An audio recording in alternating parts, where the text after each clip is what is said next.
This episode is brought to you by Indeed. Stop waiting around for the perfect candidate. Instead, use Indeed sponsored jobs to find the right people with the right skills fast. It's a simple way to make sure your listing is the first candidates see. According to Indeed data, sponsored jobs have 4 times more applicants than non-sponsored jobs. So go build your dream team today with Indeed. Get a $75 sponsored job credit at Indeed.com/podcast. Terms and conditions apply. K-pop Demon Hunters Haja Boys Breakfast Meal and Huntrix Meal have just dropped at McDonald's. They're calling this a battle for the fans. What do you say to that, Rumi? It's not a battle. So glad the Saja Boys could take breakfast and give our meal the rest of the day. It is an honor to share. No, it's our honor. It is our larger honor. No, really. Stop. You can really feel the respect in this battle. Pick a meal to pick a side. Ba-da-ba-ba-ba. At participating McDonald's while supplies last. Live from the Podcast Movement Conference in Dallas, Texas, it's the Stacking Benjamin Show.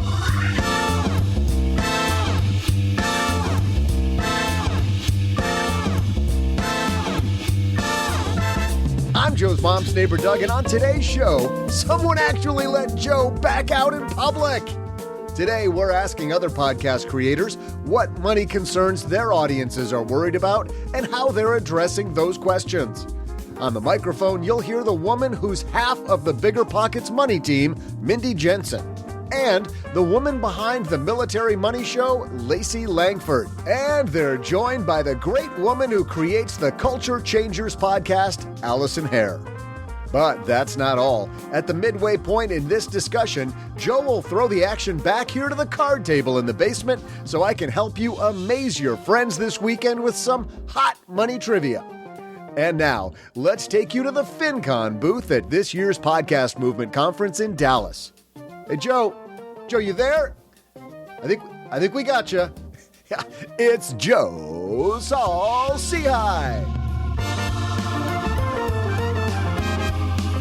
And we're live at Podcast Movement Conference 2022. It's great to have real people back together again. I know we did this last year in, where the hell were we last year? We were in Nashville, but it felt like we were kind of halfway here, right? But this is definitely back to normal. Yeah, let's introduce our team today for our roundtable discussion about what we're thinking in this time kind of uncertainty. 2 people that you've heard before and one you've never heard on Stacking Benjamins. We'll start off with a woman behind the Military Money Show. Lacey Langford's here. Hi. Thanks for having me. I'm so happy you're here. I'm back. She is back, taking over the mic. And the woman who lately, I think you need frequent flyer, like Stacking Benjamin's frequent flyer points. You've been on the show so much lately. Mindy Jensen from BiggerPockets is here. Do you want to call it Stacking Mindy's? Stacking Mindy's, yes. With some of the stories you've told, that could be taken very badly. Yes. We'll just add to the double entendres that I always drop here on the Stacking Mindy Show. You called me Mindy from BiggerPockets. It's Mindy from BiggerPockets Money. Thank you, BiggerPockets Money. Yes. But the big BiggerPockets empire, however. Yes. Thank you. And we should do this for people that haven't heard both of you on the show before. Lacey, tell everybody about the show. I have the Military Money Show, which helps the military community make, save, and invest money wisely. It's all helping them improve their personal finance so they can improve their quality of life.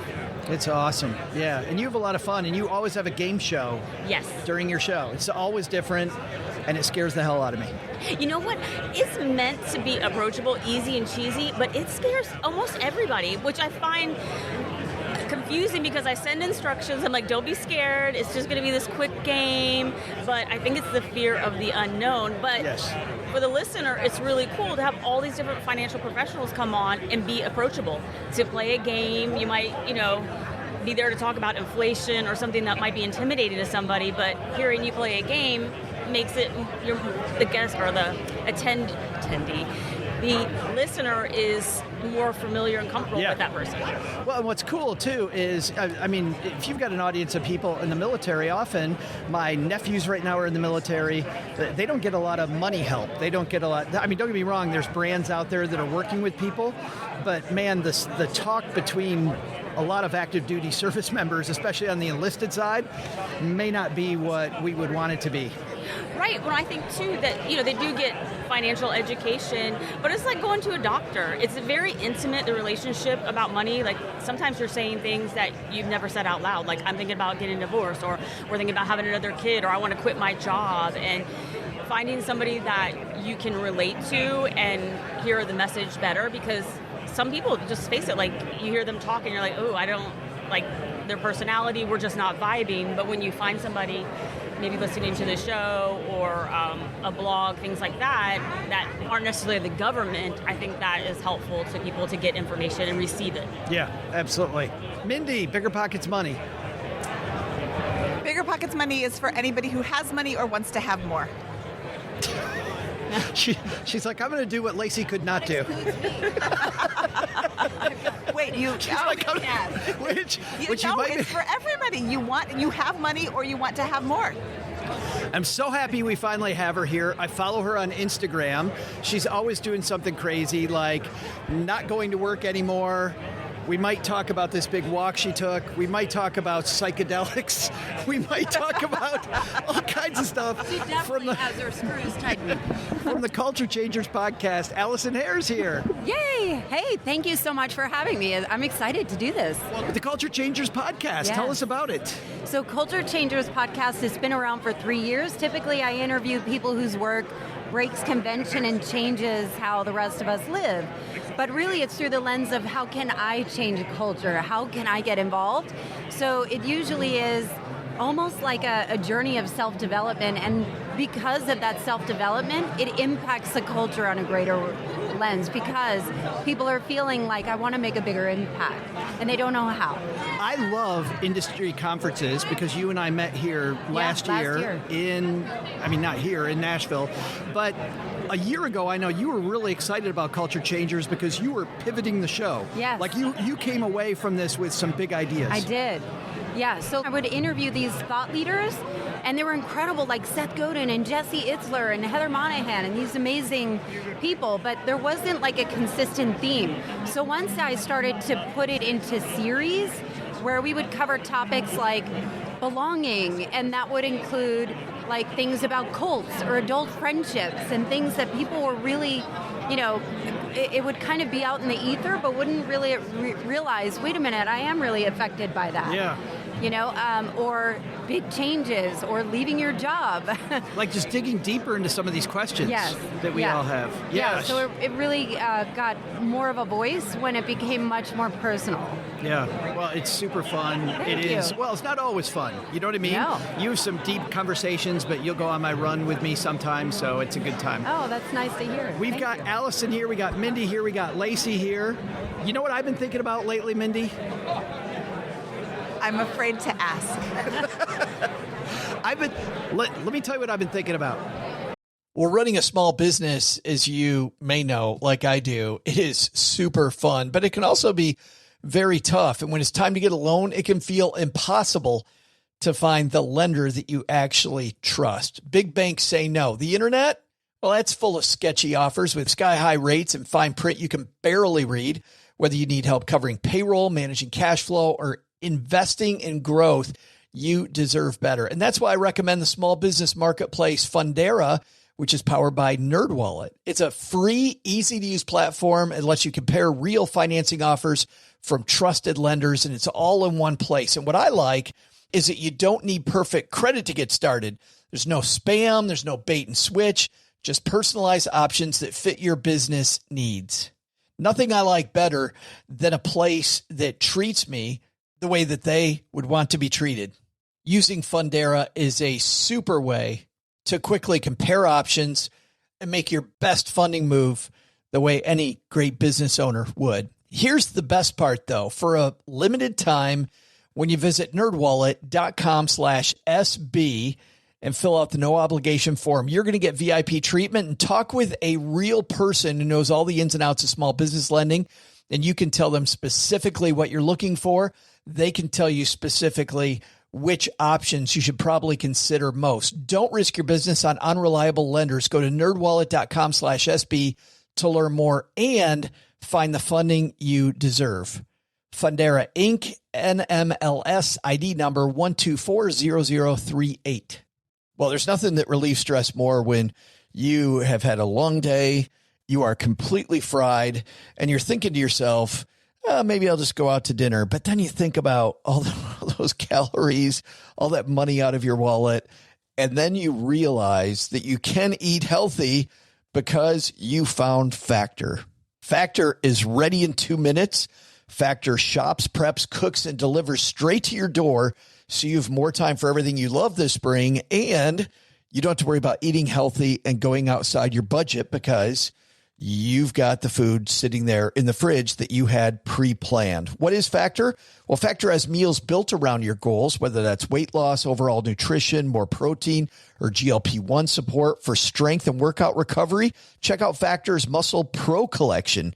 Every meal's crafted with functional ingredients, lean proteins, colorful veggies, whole foods, and healthy fats. Factor bans 175 plus ingredients. No artificial colors or sweeteners, no high fructose corn syrup, no refined seed oils, just nutrient-dense foods. It's fresh, never frozen, over 100 rotating weekly meals, including globally inspired flavors like Mediterranean and Asian, so there's always something new to look forward to. I use Factor. I think you're going to love it too. Head to factormeals.com/SB50off, stackers, and use code SB50off, and you're going to get 50% off and free daily greens per box with new subscriptions only while supplies last until 9/27/2026. Well, if you're new to our live podcast, when I go to conferences, what I love to have are creators like you guys here and talk about kind of what your audience is worried about, because this is a big time of uncertainty. We've got geopolitical uncertainty, political uncertainty, we've got economic uncertainty, we've got uncertainty all over the place. So, Mindy, we have a 2-microphone system with 4 of us here. The microphone is in front of you, so we'll start with you, Ms. Jensen. What are your listeners worried about right now? What's the vibe you're getting? The vibe that I'm getting is my listeners are worried about the housing market. They're worried about, the housing market has definitely slowed down from the absolute craziness of the spring market where people could not buy houses fast enough. They didn't care. Essentially, they didn't care how much they were paying for them because they were trying to get a property under contract and lock in an interest rate when it was super, super low. Interest rates have changed. They've gone up. I think they went up. I was going to say changed is an understatement. Yeah, well, interest rates are through the roof comparatively. They've gone up a bit. Yeah. I think they went up in April or May. Then in mid-June they went up, and that really just instantly crashed the housing market. We're still so low on inventory, but the rates increased so much that the housing market slammed to a stop. And now, instead of just a crazy all-out, I don't care how much I pay for it, the market is super, super standstill. From afar, I'm not trying to sell a house right now, so I don't know, but from afar it just looks like a return toward normalcy, right? Like you can actually maybe bid on a house and get it below asking price, like in a normal market that wasn't the last 3 years. It is. That's a really good overview of the market. It is still a seller's market, but it is such a different seller's market. It is way more normal. But again, we're short. I think we're short 4 million housing units. But the interest rates are so high, people don't want to take that on anymore. You mean there's 4 million people that want to buy houses that there aren't houses for. Yeah. Yes. Colloquially, you, Allison, are you're in a pretty hot market in Atlanta, right? In hot Atlanta. Yes. In your neighborhood, lots of houses for sale? No. Not a lot. So that inventory you're seeing on just in your neighborhood. So I live in downtown Atlanta, right in a neighborhood that is literally the hottest location and zip code. Of course it is, because you're there. Duh. It's just what happened. And we're starting to see that there was a house for sale on my street, and for the first time, it has not gotten any offers. Oh. And it is priced high, and it's right on the Atlanta Beltline, which is what the draw is for where I live. And it's just been sitting on the market. And so I wonder if it is financing. You wonder if it's priced high because they think the market is still the way it was. I think if somebody doesn't follow it every day, Mindy, that they would think the market's maybe the same. So they jack the price up, like Allison says, and surprise, surprise, no takers. What I'm seeing now is houses that are priced well are still selling. But houses that maybe the seller isn't aware of what's going on, maybe they were aware of the spring market and they thought, I'm going to shoot for the moon. Those houses are not selling as quickly or even at all. And I'm a real estate agent. I have 2 listings and they have been on the market since the beginning of June. We have dropped the price on both of them and they're just sitting there. Still sitting there. Yep. In both cases, we're the lowest price in the neighborhood. And lowest price you measure by square foot? By square foot, by price. Just period, by price. We are the lowest price. If you want to get into this neighborhood, we are the lowest price to pay for that house. And we priced it based on what other homes were selling for recently. So we're not, when we listed it, I didn't think we were overly priced. I didn't think we were, obscenely priced. I thought we were well priced, and the market didn't agree. What does, if somebody's trying to well price their house right now, to use your term, well priced, what does that mean? Look at what houses have sold for recently, and it used to mean recently was the last 6 months. I'm talking in the last month. What is the house closed for? And think about this, we're in August right now, so in the last month, they probably went under contract in July. So that was after the price increase or the rate increase of June. So look in the last month, what is it selling for? Price it at that, maybe even slightly below that. So let's say a comparable house sold for $500. You don't want to list it at $525 and think, oh, I'll just take a lower offer. You want to list it at $500, maybe even $499 to try to come in right under that big price break of $500. Because when you're searching in $25,000 or $50,000 increments. So show me houses between $450,000 and $500,000, or $475,000 and $500,000. If you capped off your price search at $500,000, something listed at $502,000 isn't going to show up in your search. So you want to be thinking about the major price breaks, and you want to price it just a little bit low. Because what's the difference, $1,000 in your pocket versus sitting on the market for 3 more months? Versus the velocity of money, getting the money in your pocket right now, maybe $1,000 less. Traditionally, summertime is considered, at least in my mind, a good time to sell your house because kids aren't in school. Everybody makes the shift before school starts. Now we're into September. Market generally starts to slow down now? The market actually slows down in the summer a little bit. Oh. People are on vacation. The spring selling season is the hot time to sell. You want to get your house sold so that you can move to the next one over the summer so you're settled for the new school year. Yeah. If you didn't get a house in the spring, this summer was actually pretty slow with the interest rates and all of that. Jump up. Now I'm starting to, it's my thing, I keep track of the interest rates. Owner-occupied interest rates are the lowest they've been in 2 or 3 months right now. And they're going lower. If you're not locked in right now, maybe wait a couple of days. Talk to your lender. Absolutely be working with your lender. But now is actually a good time to be looking for a house because so many houses are sitting on the market. Back in the spring, I would be searching in my neighborhood, in my city. There were 10, 15, maybe 20 houses on the market. I just did a search for a client, and there were like 125 houses. That's a huge difference. But if the Fed keeps raising interest rates and then mortgages follow, doesn't it stand to reason that this good market now is only going to get better a year from now if I'm buying? I don't think that the Fed is going to continue to raise interest rates.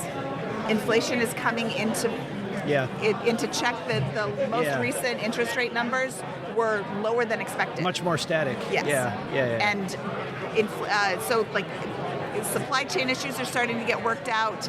Definitely if you're in the market for a house, locking in a rate now, buying a house at these levels, you don't know that the housing market isn't going to go crazy again. Yeah.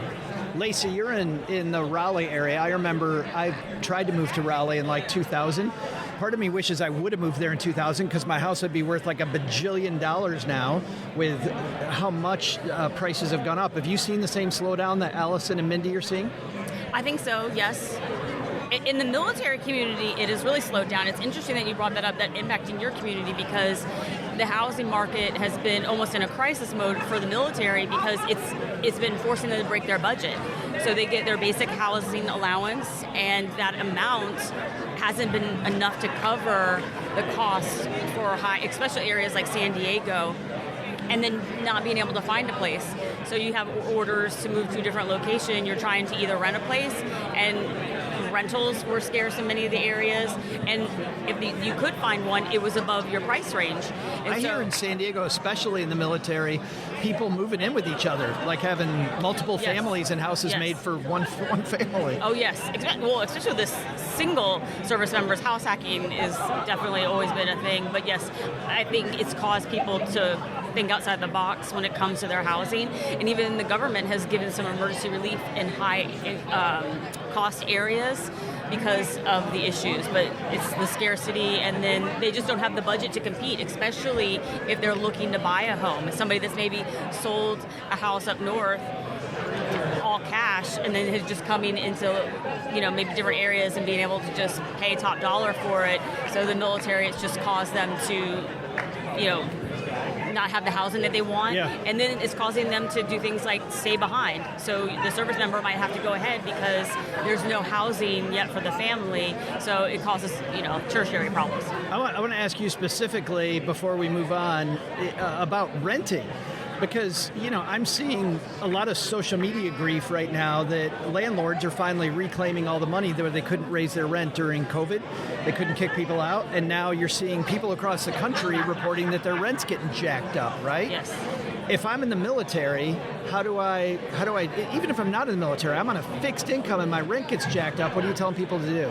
Well, especially in the military, they can reach out to Consumer Affairs, which is an office on most military installations where they will advocate for you. So they'll go to that landlord and say, hey, wait a minute, like this is, way above average what you're asking for, like why are you doing this? Because if you are taking advantage of service members in the local area, then you might be put on what they call a banned list to say like we're not encouraging anybody to do business with you because you keep taking advantage. So they do have like a way to blacklist you. They do. I mean, it definitely goes through like a high vetting process before it ever comes to that. But yes, if you have taken advantage, like there were things where people would say, hey, we're going to help you buy a car. We'll pick you up, like single soldiers, we'll pick you up on Saturday and we'll take you to go get the car. Well, they would take them, get them there, and charge something astronomical, and they would take them far away. And so they're like, well, if you don't buy the car, we're not taking you back. That's horrible. Yeah, so it's just like, just stupid stuff like that people, get themselves on a list of like, okay, well, if you're going to take advantage of the military, we're going to let everybody know in the military not to do business with you because you have that reputation. That's fabulous. And the office people go to find that stuff out? Oh, what? I'm sorry, what was the question? The office people go to find out like who might be on these lists? Consumer Affairs. Consumer Affairs. Every installation has a list. It's called the ban list. So when you get there, you get a copy of it so you're aware of predatory businesses in the area. Allison, when it comes to as we move the microphone over all the way across the table to Allison, do you know people that rent? And because I got to think that especially in Atlanta, the rental it's wild. Yeah, it's got to be going through the roof. Yeah, it is wild. Even for one bedrooms are more than, I think we've owned our house for over 10 years. We were renting before, and now it's like $2,000, $3,000, $4,000 in the city for one bedroom, two bedrooms. Oh, that's... And just, it's really insane, Like, people are really having a hard time trying to figure out, where do I move? And does it have to be so far out of the city? That's something, because in Atlanta, you got to go way, way out in the suburbs, I would think, if you want to find any type of a deal. Yes. Yeah. But even then, I mean, it is more of a deal, but there's still a sprawl, right? Like there's a sprawl that's happening there. So Atlanta's got some sprawl. I think overall the prices have gone up, where Atlanta was known as like you can get brand new builds, places where you have space and you can get them for dirt cheap. And so cost of living, like I grew up in New Jersey, and so New Jersey, New York, California are all insane. So coming to Atlanta, you feel like you live like a king. Yeah. When you're used to paying rent in those, but now it's really think been about Texarkana. competitive. Yeah, it's been really competitive. Yeah. I thought, really? For this price, I could buy Texarkana. Like, this would be great. You want $6 for the whole no, yeah. Yeah. That's wild. I wonder where the deals are. Yeah. I wonder where the deals are now. Mindy, where are the deals? Joe, you can find a good deal anywhere. You just need a great real estate agent. Here, let me give you the softball. Let me just softball that to you. No, Yes. where are the good deals? I really do believe that you can find a good deal anywhere. You're not going to find a good deal everywhere, but you can find a good deal anywhere as you look for them. You're not going to find it all the time. You have to keep looking. You can find good deals in Raleigh. You're not going to find an absolutely perfect brand new house with everything you need in the middle of downtown today. Well, this is what I was thinking, Mindy, as you're talking. You got to do kind of what you and Carl have done, which is look at the bones.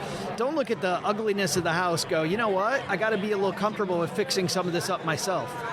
Anybody can paint, anybody can install flooring, anybody can move walls and, do electric and plumbing and redo a whole fireplace, Joe. It's super easy. Even you can do it. You lost me on all that. No, anybody can paint. Anybody can write checks. Yeah, anybody can write a check. Like, there's a lot of ways to rehab a house that doesn't involve, you doing all of the work. Yeah. But also, YouTube University can teach you how to do all of that stuff.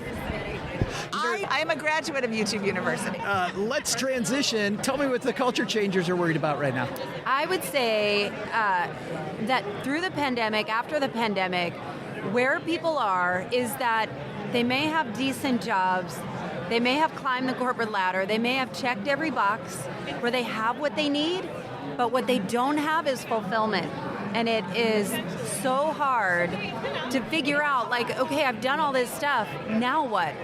There's more out there. And so where my show serves to live is like, how do we use our voice as a force for good? Or how do we start to get involved with things and issues that are important? So like my show, we tackle monster topics and try and figure out where is my place in changing the story, and how can I maybe start to branch out and do something that feels more impactful, feels more nourishing, feels more fulfilling. Because, I think the old guard is no longer viable. It's just, it doesn't fit in the same box anymore. I think people have outgrown their container. Because there are so many possibilities available. That's interesting, because I do think that the pandemic taught us that, you know what, if I have to, I can sit in my house for 2 years.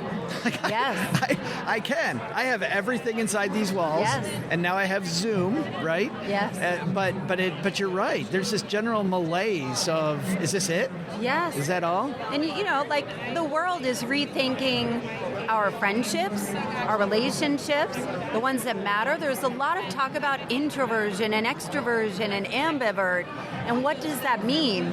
Where people are kind of looking for some type of way to identify themselves that feels a little deeper than I'm a CIO at Coke. I'm a marketing director. Yeah. Yeah, this label that I had, and that's it. Yeah, like, it feels like people want to excavate a little more. This had started before, I think, Lacey, when it comes to, like, the military. People, when they transition out of the military, already had this problem, right? Like, who am I?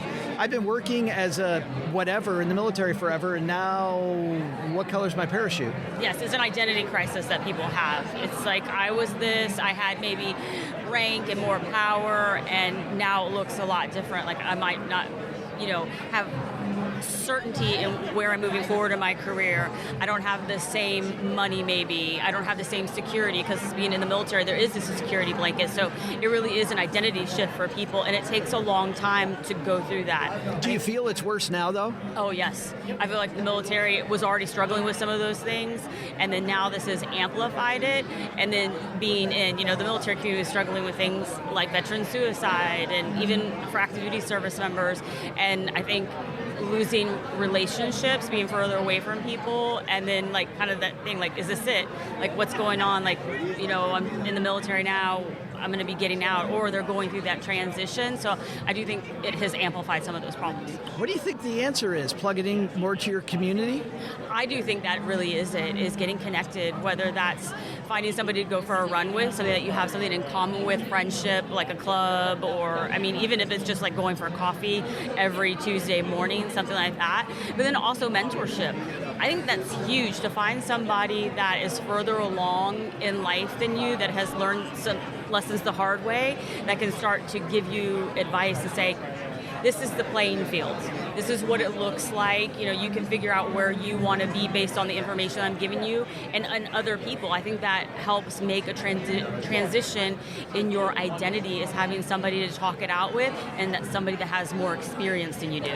What's funny is that the one thing we didn't lose during COVID was our ability to have a community. I mean, don't get me wrong, we couldn't go hang out together, but we could get on Zoom, we could talk to each other. I felt like I talked to my parents a lot more, I talked to my sister a lot more. But but so often DMing, social media. So if we still had community, why do we feel, Mindy, you think that we need this reconnection to community if we had social media the whole time? I don't think that social media is really your community. You have to make your community, and social media doesn't make up for the personal interaction. I can type all I want, but I need to see you face to face. I can't hug you over Zoom, Joe. I have to be in person to hug you. It feels so much better being here live with you guys. Yeah. I mean, it's just so much better. Like, we could do Zoom calls all day. There's just something about being in the space together. There is, and I feel like I'm in kind of this weird little bubble. I live in Longmont, Colorado, which is like a mecca for FI, and there's a lot of people that come through, and I get a lot of face-to-face interaction with people in my community all the time. I mean, not so much during like the beginning of COVID, but like in the last year and a half, there's been a lot more travel and a lot of people come through Longmont. So it's been really wonderful to connect with people and have these conversations. And we don't talk a lot about money. That's out of the way. So now I can connect with people, and it's just nice to have people that I know. And the community is so valuable. I love what you say about like mentorship within when you are just joining a community, it's hard to find a mentor because, well, who are you? How do I know that you're going to do anything? But when you're in a community, it's so easy to find mentors because you're a part of this. I know there's 100 people in the FI community that I can go to and ask advice of because they know that I'm in the space and they know that I'll do the work. And I can, like, similarly give advice to people that I know will do the work. Do you know what I mean? Do you feel then, if you've had this sense of community for the last year and a half, are you feeling the angst that Allison's talking about? I'm not feeling that type of angst, but again, I feel like I'm in this weird little bubble because I have the community there. So, no, but that's interesting. It's kind of proof about what we're talking about here. Yeah, if you are feeling anxious about like what's next, go and find your community. And there is a lot of mentorship in that particular community. In Longmont, I think there's a ton of mentorship, especially around good money habits, which is so damn weird. Yes. This place, Allison, is the weirdest. People actually coaching each other in good money habits. Like, what the hell's that about? It's strange. It is very strange and super awesome. But there's something else going on here, Allison, which is we need to be alone with our thoughts more as well. We had Colin O'Brady, the explorer, on the show. I was so damn surprised. I'm following you on Instagram. You're like, I'm doing Colin O'Brady's 12-hour walk. I'm like, what the hell? She's actually doing it. It's gone global. Yeah. So you went and turned off your phone. Yes.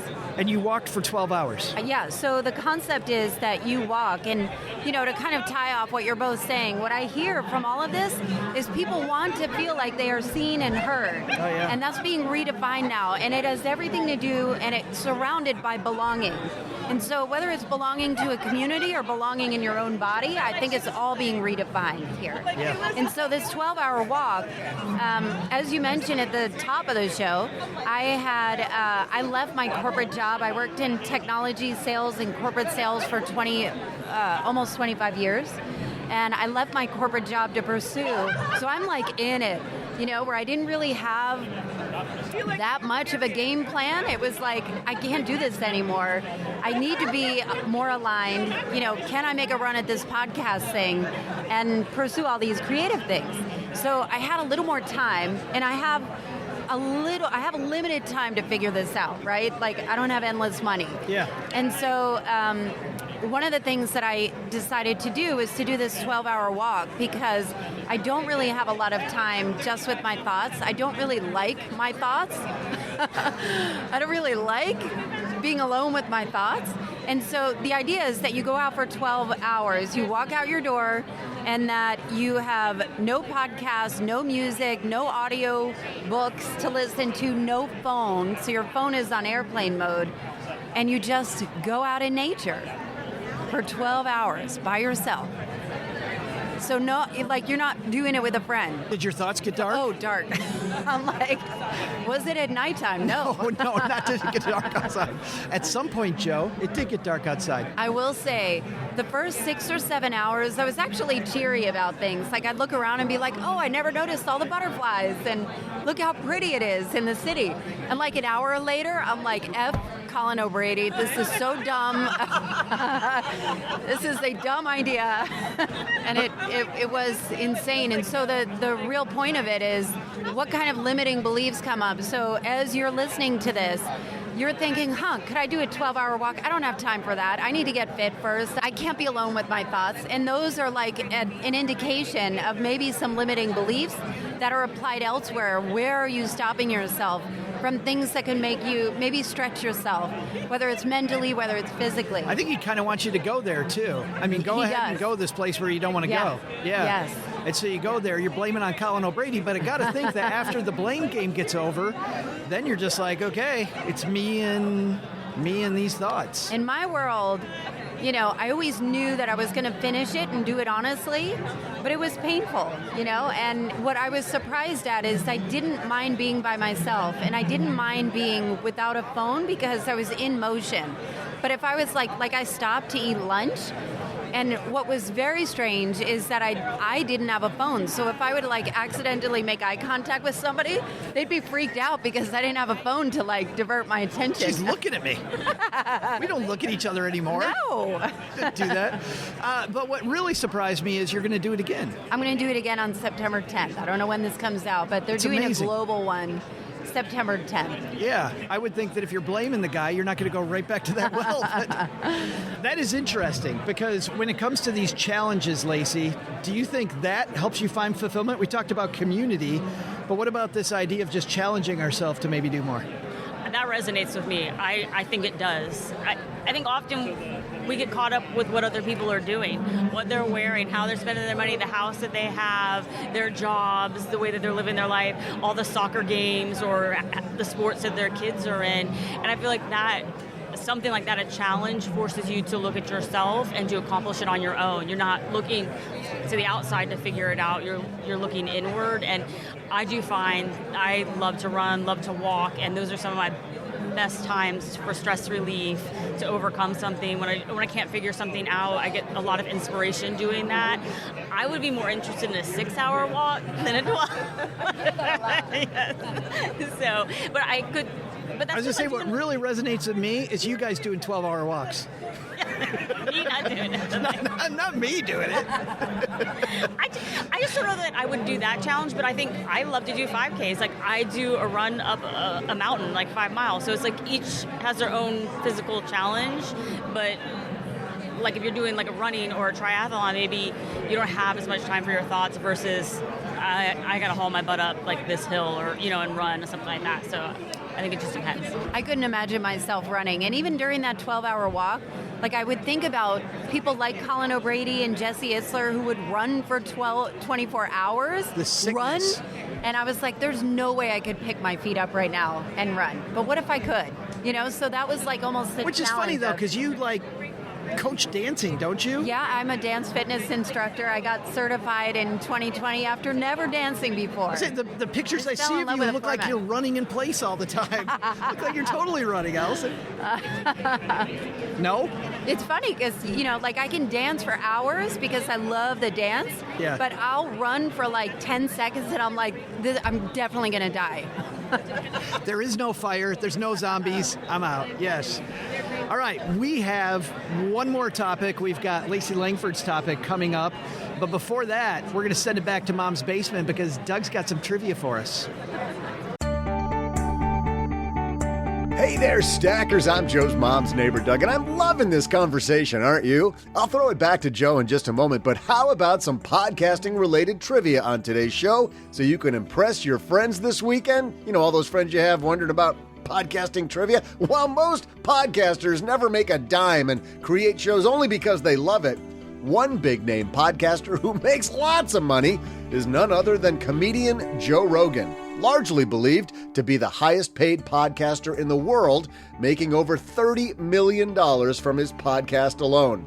A kick-ass podcast starts, apparently, with kicking some ass. So at age 14, Rogan took up martial arts. Let's ask you about that, shall we? Which martial arts discipline did Joe Rogan become U.S. champion in at age 19 as a lightweight?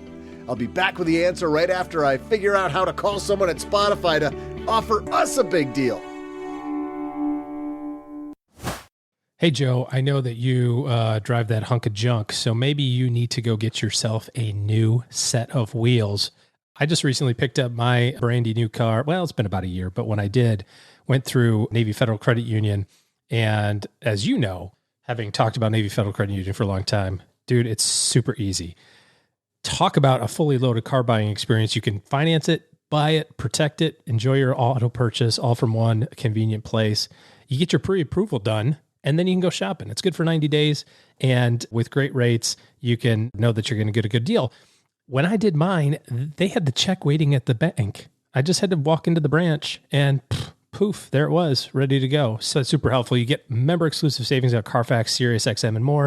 And they're always available with 24/7 member service representatives to answer any questions. You can learn more at NavyFederal.org/car buying. And as you know, credit and collateral are subject to approval. Navy Federal Credit Union is federally insured by NCUA. Hey there, Stackers. Normally here is where you'd hear another ad here in the middle of Doug's trivia. But today, we've got a very special shout out because even though we are out of the basement at Podcast Movement for this episode, our hearts are partying for a 40th birthday because it's Anuja Metarata's birthday.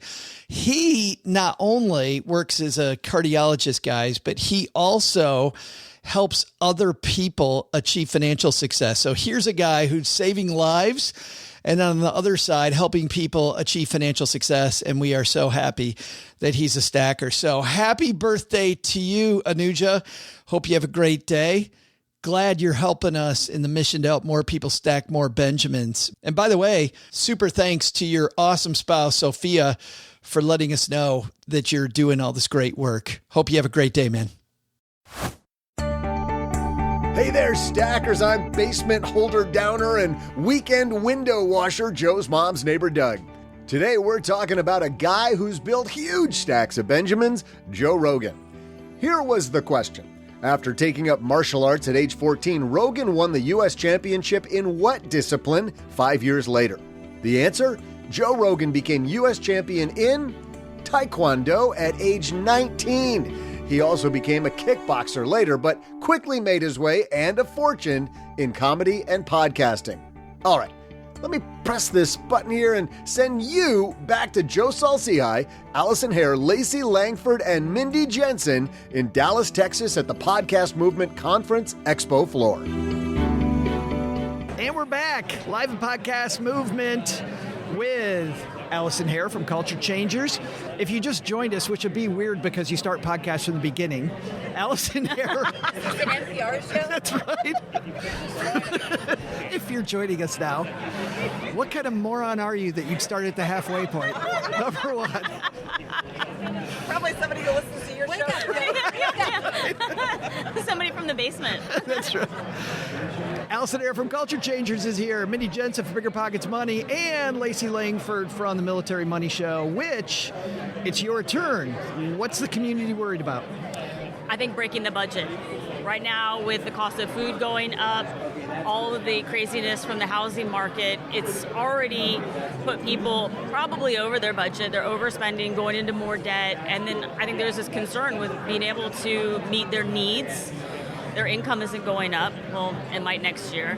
But they are breaking the bank on food costs. And then they have the extra layer of difficulty with military spouses with employment issues. Some people are laying off, or they're not, they're on a hiring pause. And so then they're only on one income, and with the price of food going up and other things, it's just making everything worse. I want to get back to you about some of those issues, but I want to ask our other panelists here about just in your family, Mindy, in the Jensen family, how are you guys handling the fact that the grocery store is a lot higher? Just telling the kids they can't eat?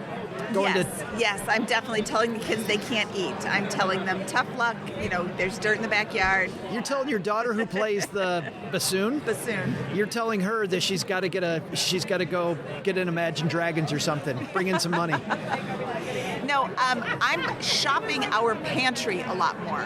I have a lot of food inside my cabinets that is just been sitting there. Canned goods and dried beans and, things that I can make meals out of. So rather than go to the grocery store, I want to try this new recipe, I'm going into the cabinet and saying, what can I make a meal out of? You're starting with these basic ingredients you already have. I'm starting with whatever I have in the cabinets and looking for ways to use those up so that I'm not going to the grocery store and racking up, $300 every time I swipe my card.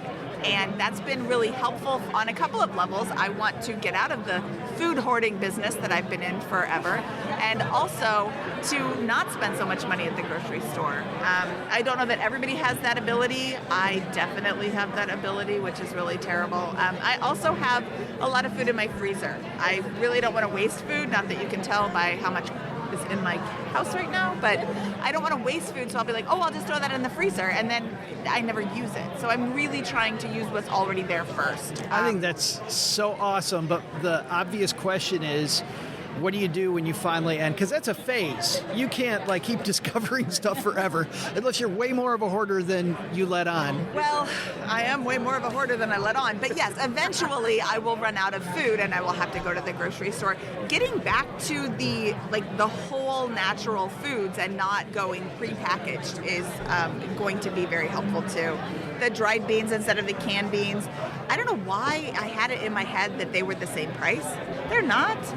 Dried beans are $1.50 a bag. A can of beans that are already cooked is $1. So you're like, that's cheaper. No, you get twice as many beans in the dried beans. It looks the same, but then they cook up. And I mean, have you ever cooked a whole bag of beans? It's it'll feed your family for a month. So, cutting out meat. You don't need meat at every meal, and that's very, very expensive. Shopping the sales, which is using coupons, such a stupid thing to say, but why pay more when you can pay less? So we're really being conscious of where our... Did you just quote some grocery store chain slogan? I swear to God, that's some grocery store chain slogan. Mindy's internalized it. More for less.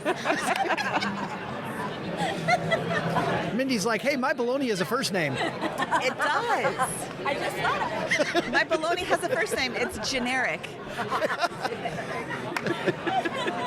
But yeah, I mean, really being conscious of what you're putting into your shopping cart and really being conscious of, honestly, that's it. Really being conscious of what you're putting into your shopping cart, because it's so easy to be like this. And don't take your kids shopping with you ever. Oh my God, if you can leave them at home, do it. Because you get to the checkout counter and you're like, why is this overflowing? I came here for 3 things. And your kids are like, I just wanted this one thing. I think that's a great lesson time, though. I mean, really, it's a great parenting thing to talk about unit cost or talk about what we, the grocery bill, how high it is. You're looking at me like I'm nuts. Great, then you take them shopping. You tell them no. I did that, not during a time of high inflation. My kids are 27 now, but I remember doing this. I got tired of my kids bitching about we went to the grocery store, and instead I said, okay, we're going to get proactive. And we started looking looking at like the cost of toilet paper, like, well, toilet paper's bad because I'm a little bougie about my toilet paper. Same. I learned the hard way about that one. Yes. Everybody does. I went cheap there, and that was not good. Got tissue. Yes. Got to have some padding there. Got to have a little something. But that might have been a bridge too far. But anyway, but unit cost, and then sometimes the bigger box of stuff, cost actually more. Or did we actually need, like you go to Costco, you get a pallet of ketchup. Do we really need a pallet of ketchup? Is it better to pay a little more and just get a little ketchup and, keep the speed of our money high versus investing, So we went through those things, and all of a sudden my kids become cost savers. It was pretty cool watching over the course of 2 or 3 visits. She's not buying it. Mindy's like, yeah. Leave them home. Good story, Joe. I love how Joe thinks that I haven't tried this already. That's super cute. That's the reason the kid plays the bassoon, so it's always time to practice when Mindy goes grocery shopping. Yeah, okay, Allison, you're stuck here with a table of money nerds. Yeah. But I'm wondering how a non-money nerd family, you're a family of 4, right? Family of 4. How does a non-money nerd family handle the fact that the grocery store is through the freaking roof? And we're down 1 income. Yeah, oh, yeah, right. Yes. Well, first we had to let go of our private chef. That was really hard. I know it's so #relatable. That's right. But we had to make, honestly, we had to make we had some to tell major... the cook they had to go. Lay off the doorman. It really was hard. Yes. The doorman. Our personal valet was just trouble.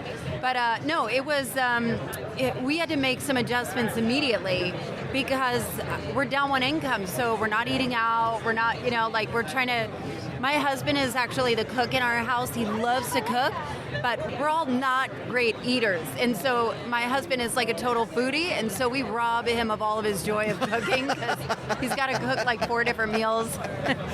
None of which he cares about. No. Yeah. No. Yeah. And so we have had to be crafty. So we're eating a ton of pasta. I'm not going to lie. We're eating a ton of pasta. That sounds great, but I look at pasta, I gained Even 5 like pounds. gas prices. Everything has just gone up so much. Yes. Where my husband will come home and he's like, you won't believe how much I spend. So you're saying you eat pasta because it's cheaper? Yeah, well, because of leftovers. Yeah. Oh, yeah. Leftovers. Yeah, because you make a big old pot and 2, 3, 4 meals. Yeah. Instead of 1. My kids will eat pasta. Yes. This is interesting. You can cut the family budget, but there's also the opposite of what you're doing in your family, which is, if you don't get like a 10% raise this year, you're falling behind. Yeah. Right? So how are you guys going to make this work long term? Like, what's the Well, Mama's going to need to earn some money soon. Yes. And that's the truth, Like, so I she'll have go on the limited Stacking time. Benjamin show, Yeah. talk about culture changers, Yes. and it'll change everything. Well, some of it is also, like, my son wanted to go on a camp. He wanted to go on a specialty camp. And it was like $800 a week. And I was like, we don't have the money to spend on that. But if you want to earn it, we can look at what can we sell in your room and see if we can raise $800. Wow. And so... Well, we did get rid of a bunch of stuff, but he lost interest anyway. Oh. But it was good, like it was a good practice to say, like, no, you can't have it, or we can't afford it, but like, how can we create something where you can get whatever you want? Yeah. And there are infinite possibilities for earning money. That's awesome. Yeah. How does somebody, the military, is there a way to get a 10% raise? Not unless it's an act of Congress. Yeah. But I think you could do side hustles. I agree with all the things that you're saying. Like, you have to adjust your lifestyle. If you can't make more money, that's the way I would probably lean. It's like, okay, how can we, do something, sell something, drive Uber or something like that. But repurposing food, that's my big thing. Is like, okay, we'll cut costs and we'll figure, because that's one of the biggest spends probably besides like your house and your car is food. And if you're not watching it closely, food just gets thrown out. Like, it didn't get put in the freezer in time, and so now it's gone bad. We got to get rid of it. And so even if it's getting close, like, I'll cook it. If it's ground beef, it's like, we'll cook it, we'll make quesadillas, we'll do something. Mindy, take this from here. 10% raise. Let's talk about making more money for a second. Okay. Making more money. Allison's working for herself. Yes. Lacey says side hustles. You know what? I like side hustles. I like side hustles a lot. I hate the word side hustle. It implies that you have to just be crushing it or nothing. But I like the idea of generating income on your own, not relying on your employer to give you more money. Not every company is raking it in right now. And just because you ask for a raise doesn't mean you're going to get a raise. First of all, know how to ask for a raise. Don't just go in and be like, hey, I want more money. I need more cash. Yeah, don't we all? But you go out and make your own money. Figure out how you can generate more income. Most people have crap laying around their house that they can sell. God knows I do. The food. The bassoon. I'm sure you've had days you want to sell the bassoon. She's not going to listen to this, right? Only every. No, she's getting much better since when you were over. I thought she was great when I was there. The bassoon is an interesting instrument. But you can generate income in a way that you can control, and you can work as much or as little as you want. I am a real estate agent. That's my side job. And I work as much or as little as I want to, and I can generate a lot of money that way if I choose to. Or I can decide not to work because I'm going to spend more time with my family. So I really like having that as that's in your control. I think that's a great place to leave it. Thank you, ladies, for hanging out with us and chatting about what your audiences are interested in. Let's find out what you are all doing on your podcast.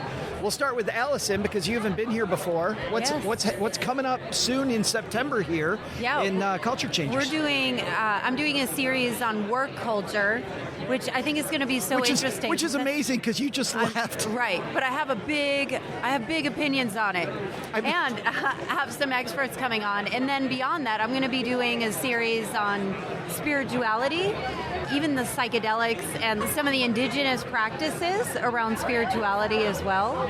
And I think it's going to be very interesting. Yeah. You did a show where you were going to do psychedelics. Yeah.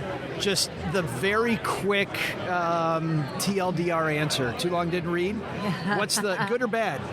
I loved it. It was psychedelic assisted therapy. It was like in a controlled environment. This is something like, just to give you an idea of me, like I didn't even do it with lava lamps in college, Like I would go to Grateful Dead concerts and be stone cold sober. You were the designated driver. I was always the designated driver. I'm just not the girl that wants to be out of control. So, when you're thinking or kind of categorizing the kind of person I am, I would rethink or maybe broaden the perspective now. But it was truly life-changing, and a lot of stuff is unfolding as we speak that I don't know that would have been possible otherwise. And you'll hear that on Culture Changers in August. Yes. You talked about that in August. Mindy Jensen, thanks for joining us again. What's happening at BiggerPockets Money? Joe, it's always lovely to talk to you. Thank you so much. It's even more lovely to talk to these ladies. So I thank you for facilitating that. I knew it was going to just, yes. I've been so nice to you this whole episode. You did. We had to have one there at the end. Just one I really there was. at the end. I just released an episode with my daughter where we interviewed... The bassoon player? The other daughter. The older daughter, the 15-year-old. We interviewed her. Dan Sheeks wrote a book called First to a Million, where it's about teaching teenagers about financial independence. And he has this idea for teaching your older teen about money by giving them all the money that they need to pay for all of their bills the whole month. Here's $1,000 or $500 or whatever you've decided is how much you're spending, and then they pay you for the rent, for the utilities, for their food, for their clothes. They pay for their school supply. They pay for everything. And that teaches them how to budget. It teaches them how to look ahead at expenses that are coming while living at home, so they're not going to run out of money and not be able to pay their rent or not run out of food or all of these things. So we released an episode where Dan introduced this idea to Claire, and we're going to follow up with her in November, how she handled her money in September and October, and I'm very excited. It's a challenge. Yes, she's very excited about it. And I love this concept so much, and I'm super excited for her to be able, because she hears, I'm going to get $1,000. What she didn't hear is, I got to pay mom $250 for rent, and I got to pay mom $75 for utilities. And like, I'm going to be taking so much of that $1,000. It's not like a free-for-all. Plus, we have a vacation coming up. You're going to have to pay for that. And that's, your ticket was $300, your airplane ticket. So you're going to have to pay me for that. So that's now you're like... Otherwise, she's taking her own 12-hour walk to vacation. Otherwise, she's going to go into debt and then has to pay me interest when I lend her that money. So it's a really awesome episode. I'm super excited for the experience because then she can see how to handle money in a safe environment. I love these make small mistakes early on, right? And I feel like too many parents don't want to hand their kids maybe a little bit too much money, but because they don't want them to screw up at all. And then they end up like me, who was a credit card disaster in college because my parents never handed me money because they were doing the right thing, right? We don't want Joe to mess up a little. We'll just wait for him to mess up a lot when he's on his own. Yeah. And my parents weren't bad people. I mean, everybody does that. Lacey, what's happening at Military Money Show? In September, I have a show on life insurance. So the SGLI, how that works, what people should be looking for, and then making the transition out of the military with life insurance. And then I've got another show coming up for college savings on the GI Bill. Not just having it, like what the heck do you do when it's time? How to plan around this stuff. Yes, and when you have multiple children, because now if you elect to, you can give that benefit to your children. And if you have more than one child, like how does that all work? So it's a very fascinating show. And then, probably not going to be a fun topic, but I think very important, especially rolling off the pandemic, is a divorce show for the military. So some specific things dealing with the retirement and try care for, medical for life, those type of things. So those are 3 shows. And then my birthday show is in September. So that's going to be a surprise. So that's always something special. Take it up a notch in September. I can't wait. By the way, it's an audio podcast, so people didn't get to see the look on Lacey's face when she said that. Like, she's clearly not going up 1 notch, you're going up like 4 notches on your birthday. That's going to be so fun. We'll link to Military Money Show, to BiggerPockets Money, and to Culture Changers on our show notes page at StackyBenjamins.com.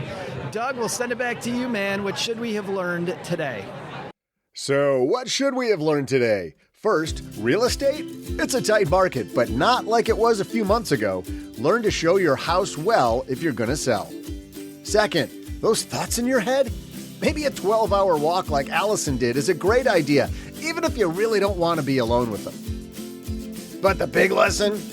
Who let Joe go to Dallas without me? Everyone knows I would have rocked that venue. Probably I would have been a disruption, though, with all of my fans. On second thought, maybe a good idea I didn't go. Thanks to Allison Hare for joining us today. You'll find her podcast, The Culture Changers Show, wherever you're listening to us right now. You'll also find Lacey Langford's show, The Military Money Podcast, and Mindy Jensen's work, BiggerPockets Money, wherever you're listening to us right now. Want a quick link to them all? We'll also include links in our show notes at stackingbenjamins.com. This show is the property of SB Podcasts, LLC. Copyright 2022 and is written in part by the very amazing Paulette Perhatch. Thanks also to our team of moms who made today possible. Karen Repine juggles the production of this show while raising 2. Brooke Miller handles the show notes and creates our amazing newsletter, The 201. While raising a 1-year-old herself. Tina Eichenberg makes us all look pretty on our Stacking Benjamins YouTube page. And Autumn Seahigh and Gertrude Smith are our social media mavens. Not only should you not take advice from these weirdos, don't take advice from people you don't know. This show is for entertainment purposes only. Before making any financial decisions, speak with a real financial advisor.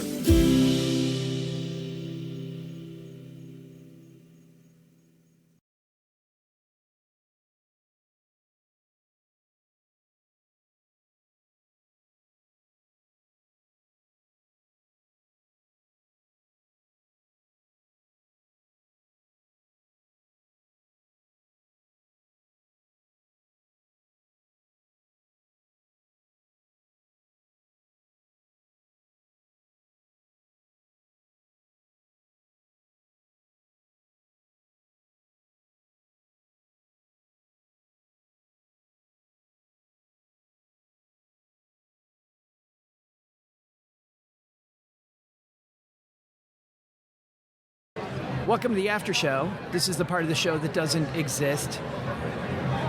Allison, you're new to the after show, so here's the deal. What happens in the after show stays in the after show. We can't talk about it. Sounds very complicated. I don't know if I can follow the instructions here. We don't talk about after show.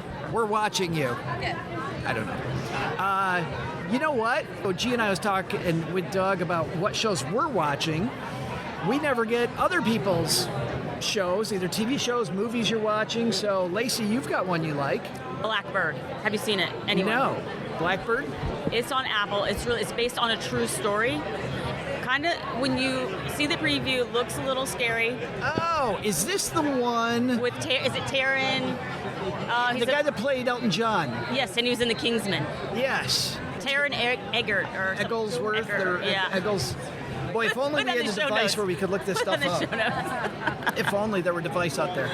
But yes, and he goes to jail. Well, tell everybody what it's about. Yeah, I don't want to ruin it. Cheryl watched this show. Oh, she has. She loved it. Oh, really, really good. But it's just really scary. So he goes to jail for drugs, and then they threw the book at him, so he got the maximum time. He thought he was going to be in there for 6 months, and something stupid, you're going to serve 10 years. And they came to him and said, well, we'll make you a deal. We need you to get a jailhouse confession from this guy in a maximum security facility that is for the really bad people. And we need you to go in there and be locked up with all of them and get this guy to confess to some really heinous stuff. And then it kind of follows him in the prison and all the stuff that happens. He's like a serial killer. I mean, they think he's to kids, to young girls, and it's a true story. And you know who was in it? It was Ray Liotta. That was his last show before he passed away. Yeah. So. What I found funny, I didn't watch any of this, so there's nothing funny about the show except this, which is the dude that plays the serial killer. To have this guy's career, he always gets typecast as this guy. He was the Atlanta Olympics bomber in that movie. He was. Oh, I didn't know he was in anything else. He was the dude that busted Nancy Kerrigan's kneecaps in that movie. Yeah. How did you know that name? No, not Jeff Gillooly. He was Gillooly's friend. He was he was Gillooly's friend. But and then he was another one. He's always the dude who's causing trouble. So Cheryl's yeah, it's really good. It's about this serial killer. And I watch 3 minutes of it, and all of a sudden they show the serial killer. I'm like, that guy? The same guy who's the Atlanta bomber who takes a baseball bat to Nancy Kerrigan? Yeah. Really, imagine him if he's got a family. Oh, you got a role in a movie? Yeah, guess what? This guy played Judas when his church was doing, whatever. Yeah, I mean, that's his He's typecast. And he's probably the nicest guy, right? Yes. Yeah, I'm sure he is. But anyway, it's a good show, and I was very entertaining in the suspenseful, not in the happiness, but it was super cool. This guy, not a lot of people would take that deal. Apple TV? Apple TV. Apple TV, yeah. All right, Allison, what you got? Oh, so a fun fact about me, I am definitely a cult enthusiast. I love everything about cults. She's I'm in lots of cults. In fact, the reason I'm here... any cult. it's because I got this great group for you guys to join when you leave. Oh, don't invite me over for dinner. I'm gonna hook you for some MLM, some multi-level marketing deal. But there's one on Hulu. If you guys have seen it, on Teal Swan called The Deep End. No. Teal Swan, and she kind of takes people all the way on the edge that are really, really, really struggling in a very fragile state. And it is so fascinating. And so, you can't not have an opinion about Teal Swan after watching it. Teal Swan. And she's a female, and she's attractive, and she's huge. She has millions of views on YouTube and has these very hypnotic... It's like a documentary series then. It is. It's a documentary series. I should have said that. I love documentaries. No, it's all right. Yeah. Yeah, but I would highly recommend it. And DM me if you have an opinion, because I love to talk all things Teal Swan and cults. Oh, wow. Hit me up. Have any of you guys known somebody? I mean, I know you've interviewed people that have been in cults, but have you known somebody personally before your interviews that was in a cult? Yes. We all have been in cults in some way. But I will say, have you guys seen The Vow on Nexium? Nexium was like this, probably the biggest takedown of a cult. It was like, it started off as like a personal development group, but there would be rankings and stuff that you'd have to go up, but it turned into a sex cult. And like a child, like it was crazy. It was crazy. That was a little too enthusiastic, wasn't it? Tone it down, Joe. Don't worry, I'll write it down for you later. This is the one where the actress, yes, went to jail because she was recruiting people. Allison Mack, I think is what her name is. But the whistleblower, her name is Sarah Edmondson, and she's listening. Hey, Sarah. She just moved into my neighborhood. And so, and she's got a podcast. It's so good. It's called A Little Bit Culty, where she just has kind of dedicated her life to kind of getting people out of cults and kind of exposing so many culty things. But she just moved into my neighborhood, and so we got together last week, and it was just so fascinating. You know, like I almost had to blink a couple times. Like, I can't believe this woman is standing in front of me. She's been through so much. Wow. You know? I love that name, A Little Bit Culty. A Little Bit Culty. Because I don't think there's such a thing. I think you're either, you know what I mean? I do. I think there is. I think there are a lot you can be a little bit culty? I think a lot of things that are normal society, like call it CrossFit or Soul Cycle, or these groups where you have really passionate people. In some cases, churches can be a little bit culty. That doesn't mean they're a cult. Sure. But there are some, you know, like having a charismatic leader and having a doctrine and a, you know, kind of a similar belief that people believe in. And like maybe sometimes it's hard to get out. I felt that about CrossFit sometimes. Just like, you know, do you know how to tell if somebody does CrossFit? Ask them. Tell you. Yes. You don't even really have to ask them. Yeah. All right, Mindy. You stole my joke. I was going to say, you don't have to ask them. They'll tell you. We're on the same page. I am very far behind the curve when it comes to TV. I'm going to sound totally pretentious when I say, I don't really watch a lot Have TV. you I'm seen not this like Gilligan's Island thing? Yes. We'll make it up. But I really hate watching an episode and then like I have to remember an entire week later to watch it at the same time. Plus there's how many TV shows have been out there, like a bajillion. So I only watch shows that have completed their run and then I can binge them. So my husband and I have been watching The Big Bang Theory, and we're in season 8 right now, and I find it very fascinating. I don't know very much about physics. I'm just assuming that everything that they say is true. And then something happened with HBO. It's got a glitch in it or whatever. So we pivoted to Community. Oh, with Joel McHale. So damn funny. It's funny. I don't like it as much as The Big Bang Theory, but that's what we're watching right now. Just because I don't want to sit there and wait. I'm gonna forget. Something's gonna come up. And then I'm going to miss an episode, and it's going to be a very special episode that I'll The thing they don't tell you about Community, have you guys watched Community? The thing they don't tell you about Community that you find out if you watch the later seasons, which the ratings were going down some Are you by gonna then. ruin it for me, Joe? No, but I will tell you one thing. It actually makes it better because I found this out from a friend who told me I need to watch Community, and I watched 1 or 2 episodes. I'm like, yeah, this is okay. And then he told me what Dan Harmon, the writer's doing. He takes a popular TV show, and every episode he makes that, whatever's going on at the community college, like a ripoff of a different show. And half the fun is trying to figure out what show he's ripping on. Now, later on, they get much more very obvious about it. Like, it's clearly Star Wars that they're doing or whatever, but early on, you got no idea what the hell they're doing. And it just, I don't know, it makes it a little more fun to know there's this extra hidden layer that you don't know is there on Community. Okay. Yeah, Community was fun. Have you guys done that at all with a series? We did that with Everybody Loves Raymond. Like, Everybody Loves Raymond went off the air, never watched it, no idea, went back and I think we watched it, caught a rerun one time. I was like, this show is funny as all get out. I had no idea. Malcolm in the Middle. You did Malcolm in the Middle? Yeah, Malcolm in the Middle. It's a good, like, for, like, us and our boys, like, to watch as a That family. show's It's so funny. So damn fun. Yes. Especially for a house full of boys. Yes. Allison, you guys? Breaking Bad. Oh, I watched Bad. the first 2 episodes of Breaking Bad, and I'm the one person I know that could not do it. Oh, I think it is the best. Couldn't do it either. I don't know. Do you know, I'll tell you a fun fact. I used to watch this was before I had a podcast and I had hobbies and stuff, but I used to watch every single Real Housewives ever.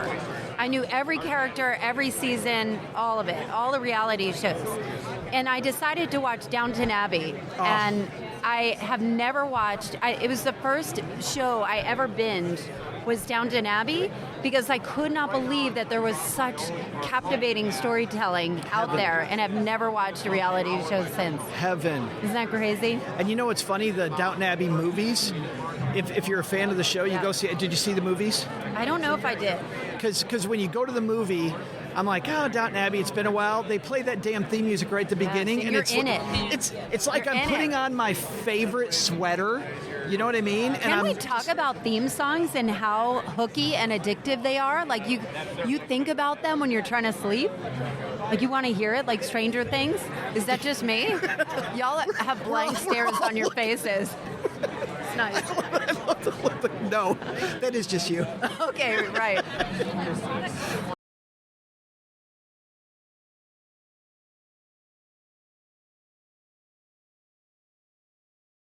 If it's the cat, we'll cook it. Let's get it on the skillet. Throw it up here. Whose turn is it? Can't figure out why the cat doesn't. Can't figure out why the cat doesn't want to come inside anymore. Look at it, Lacey, suspiciously. Well, I mean, if you wrap anything in bacon, like Sprinkle cheese on it. Hold on.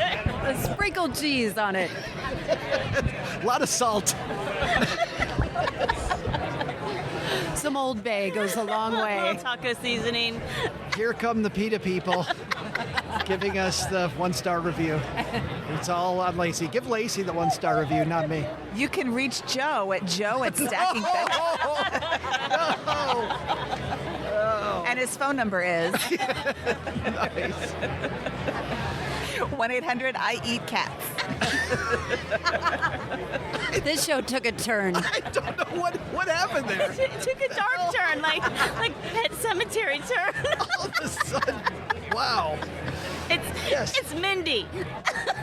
So the goal is price your house right, do the 12-hour walk, and eat the pets. Eat all the pets. I was saying repurpose. Repurpose the pets. In bacon. Not good. I don't know where No. we go from here.